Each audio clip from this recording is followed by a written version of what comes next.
Bismillahirrahmanirrahim. Assalamualaikum warahmatullahi wabarakatuh. Kembali lagi dengan Mimin di podcast Rumah Sakit Ibu dan Anak Anissa. Nah bunda-bunda, apa kabar nih? Mimin harap semoga bunda-bunda di rumah dalam keadaan sehat ya bunda. Dan Mimin harap bunda-bunda gak bosan nih dengerin suara Mimin. Nah kali ini kita sangat spesial bunda. Karena apa? Karena kita bakal ditemenin dengan dokter spesialis anak Rumah Sakit Ibu dan Anak Anissa, yaitu Dr. Rince Restiviona. Nah bunda-bunda pasti sudah tidak asing kan ya? Yuk bunda, sebelumnya kita kenalan dulu yuk. Assalamualaikum warahmatullahi wabarakatuh. Perkenalkan, saya Dr. Rince Restiviona, dokter spesialis anak dari Rumah Sakit Ibu dan Anak Anissa Pekanbaru. Yang pertama kita akan bahas kenapa sih waktu kita lahiran ASI masih belum keluar atau sedikit ya. Nah pertama kita harus tahu dulu nih gimana proses pengeluaran ASI. Pada saat bayi masih berada di dalam kandungan, itu ada yang namanya plasenta ya, pasti ibu-ibu juga tahu ya.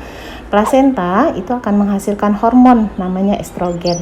Nah, hormon estrogen ini akan menghambat produksi ASI.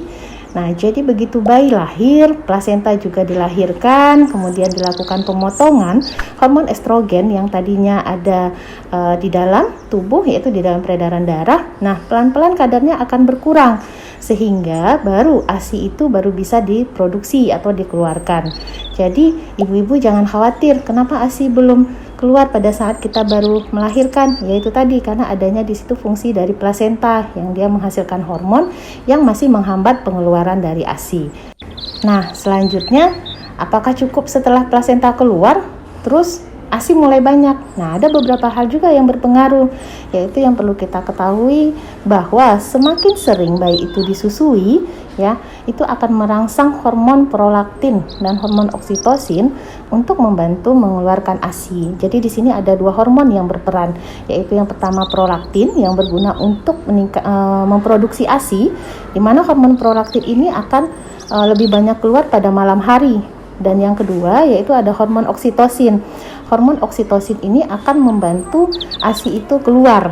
Nah, jadi ada dua hormon yang berperan. Nah, kenapa semakin sering bayi itu disusui ya, ASI akan semakin banyak keluar. Jadi dengan isapan bayi itu akan merangsang otak untuk memproduksi hormon tersebut, sehingga ASI akan semakin banyak keluar. Istilahnya, semakin sering payudara kita dikosongkan, itu akan merangsang otak bahwa semakin banyak kebutuhan bayi akan ASI. Jadi otak akan semakin banyak memproduksi ASI. Nah, ibu-ibu, makanya kenapa setelah kita melahirkan, tenaga kesehatan yang ada di rumah sakit akan tetap mengedukasi ibu-ibu untuk terus menyusui meskipun ASI belum keluar ya. Yang pertama tadi karena itu merupakan suatu mekanisme yang normal, masih ada pengaruh dari hormon estrogen yang dihasilkan plasenta, dan yang kedua isapan bayi tadi akan menstimulasi payudara untuk terus mengeluarkan ASI. Nah, namun demikian ada tetap beberapa hal yang harus kita perhatikan pada beberapa hari pertama kelahiran bayi. Apakah ASI ini cukup untuk bayi ya? Nah, satu, kita harus pantau bayi tidak boleh demam pada beberapa hari setelah lahir. Yang kedua, yaitu bayi juga tidak boleh kuning. Nah, yang ketiga yang perlu kita perhatikan frekuensi kencing atau buang air kecil ya pada bayi, di mana 3 hari pertama itu bayi akan buang air kecil sebanyak 1 kali per hari. Nah nanti setelah lewat dari 3 hari biasanya frekuensi buang air kecil bayi akan mencapai 6-8 kali per hari. Nah, hal yang paling ditakutkan ibu-ibu setelah melahirkan ASI-nya tidak keluar yaitu adalah kekurangan cairan. Nah, pasti ibu-ibunya takut bayinya akan kurang minum, nanti kurang cairan dok. Nah, ternyata tubuh kita sendiri itu mempunyai mekanisme yang kompleks ya. Ada namanya lemak coklat di dalam tubuh ya. Begitu bayi dilahirkan dia sudah ada lemak coklat. Nah, lemak coklat itu berfungsi untuk bayi bisa mengkompensasi makan dan minumnya sendiri selama 3-5 hari. Jadi ibu-ibu jangan takut ya bayinya kekurangan cairan ya, karena bayi sendiri tubuhnya masih bisa mengkompensasi kebutuhan cairan tersebut dengan adanya lemak coklat.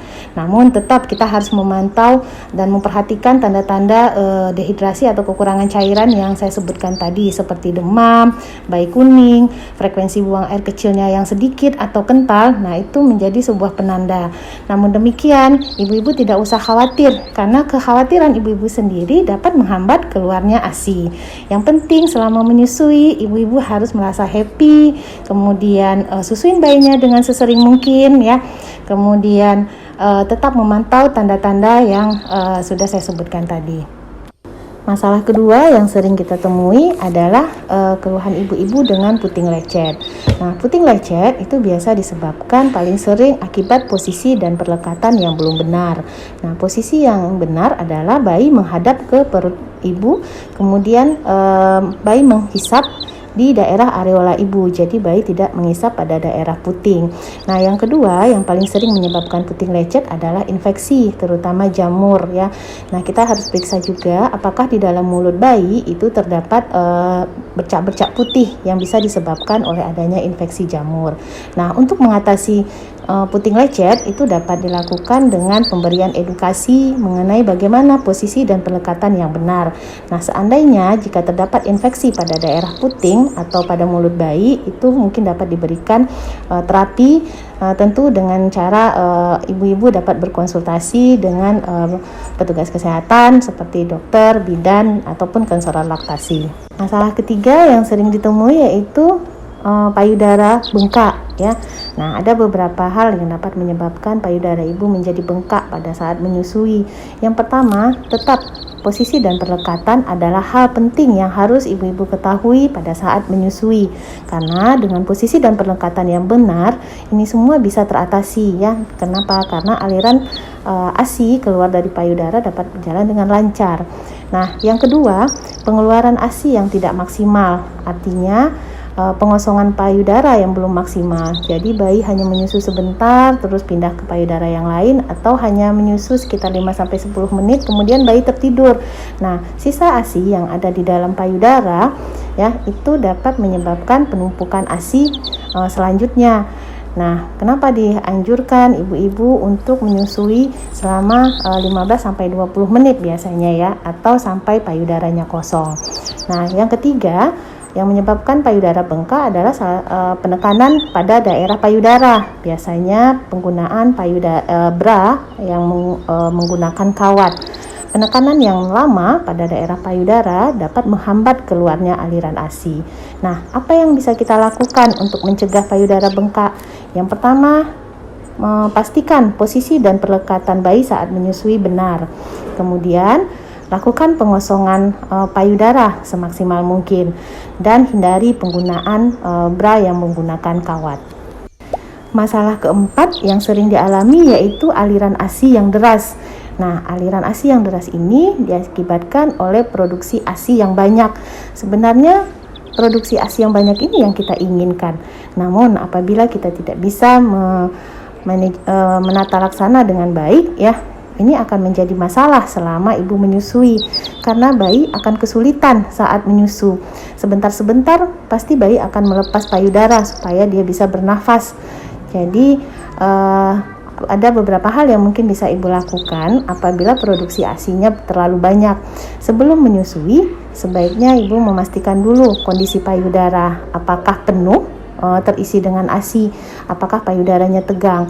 Apabila payudara terasa tegang ya, itu sebaiknya dilakukan pemerasan terlebih dahulu. Pemeras ASI dapat dilakukan dengan tangan atau menggunakan alat bantu. ASI dapat diperas sampai di daerah areola terasa agak lembut supaya bayi bisa dapat menyusu dengan lebih nyaman.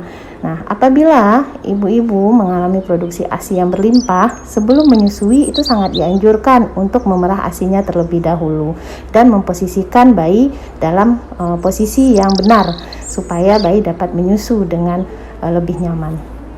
Nah, demikianlah masalah seputar menyusui yang sering ibu-ibu alami.